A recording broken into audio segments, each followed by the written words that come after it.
Good morning, it's a new day. We're starting out here in the studio because it's chilly outside. I want to give you a closer look at these caladiums, nice and toasty in here, which the caladiums love. Anyway, caladiums need to be watered though before we do anything else. So let me get that done. It's been a couple of days and they need to stay moist. That's like the number one important thing with caladiums is to keep them moist. Don't let them dry out.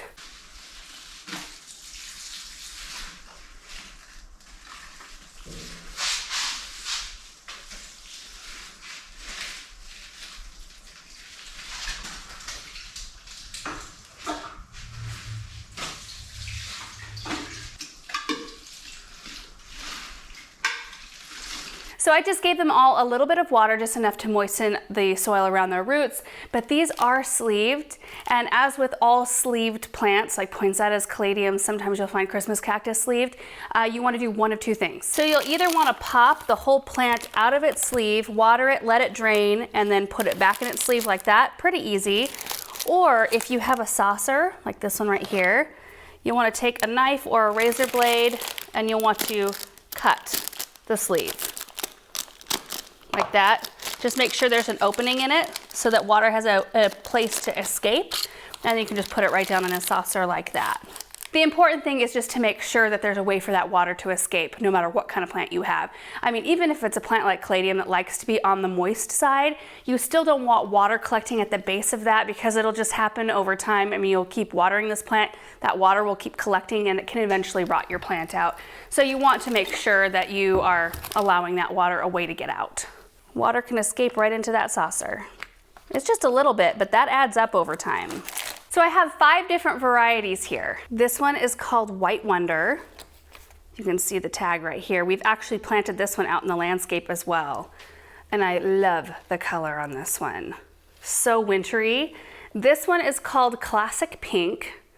It's kind of like on the pink side of red side of pink. I don't know how to say that. Some of the leaves have a little bit more pink in them, but definite Christmas vibes from that one. This one is called Snowdrift. So this one has heavier green veining and less pink. So while the White Wonder is definitely a lot of white and green, there's a little bit of red up there at the base. And there's really very little of that to be found in this one. This one's definitely more of a pure white. This one is called Fast Flash. Now this one for Christmas is definitely my favorite. I love it. I love the heart-shaped leaves. I love the deep red veining on this one, kind of like whitish pink spots, and just, I don't know, it has this vintage look to it, vintage Christmas.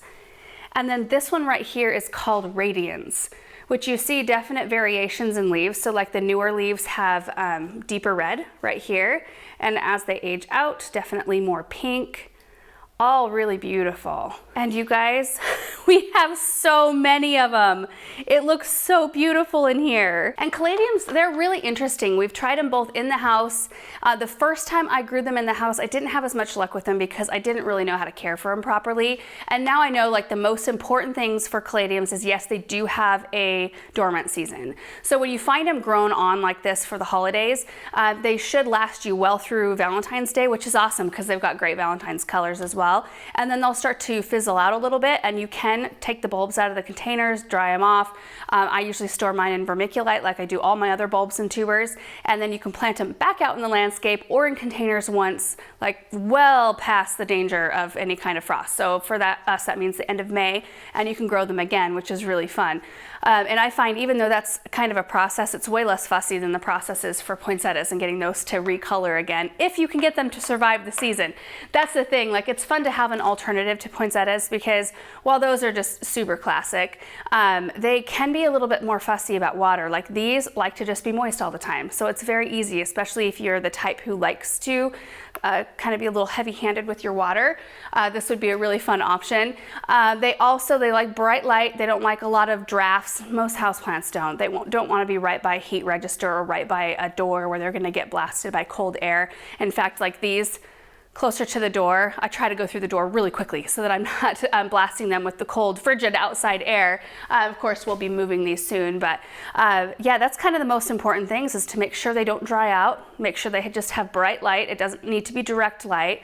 But we found with the caladiums, I grew a variety called Chinook, and we had it in a spot that I didn't realize got full afternoon sun, and those plants still did fantastic. And I always thought caladiums were like strictly shade. But those did wonderfully. We had white wonder underneath our mulberry tree one year. One side got shade, the other side got blasted in the afternoon, and those did great too. So it's nice to have, it's kind of like the Color Blaze coleus. You have a little bit more versatility because you can use them in a sunnier spot or a shadier spot. And for us, high desert, where we're so harsh and we don't have humidity or cloud cover, I thought for sure they weren't going to be able to handle our sun, because sometimes even the things that say they can handle sun need a little protection, but these kind of, they did great. So let me give you a close look here. There's some more white wonders down there. I think I got 4 of those total. Love those. There's the Fast Flash. Aren't those just so amazing? I mean, look at the size of these leaves. They're huge. There's the Radiance right there. We got the Snowdrift. Ooh, that one has more pink in it. Look at that. A little more variation. I wonder if that's because it's close to the door. And then there's the classic pink right there. I think I already mentioned that all of these caladiums are from the Proven Winners collection. And it's funny, the growing facility that helps us out, growing the bulk of the annuals that we use here, it's called Moss Greenhouses out of Jerome, Idaho. Anyway, Jennifer texted us from there and said, hey, I have the most gorgeous caladiums. Can I drop a few by? And we were like, oh, of course, we'd love to have more in our house this year. And so she shows up, and like 40 or 45 or something like that caladiums later, we have just this massive amount, which is so fun. So what I want to do is take a few of these into the house. We're going to display a few and take care of a few over the holidays here, but I would like to give away the rest of them to family and friends. So we will be farming out the bulk of these because there's no way that I need 40 some caladiums in my own home. That's a lot of watering too. So I initially thought that I was going to repot some of these before taking them inside, but I think I'm just going to leave them in their sleeves and take them in just like this. Yeah, so let's take a few in, place them around. I do need to find some sort of box or something to take them in, like a sleeve of some kind, because I can't expose these to what's going on outside right now. It's pretty chilly. I wonder if I just used an empty tub. That might work.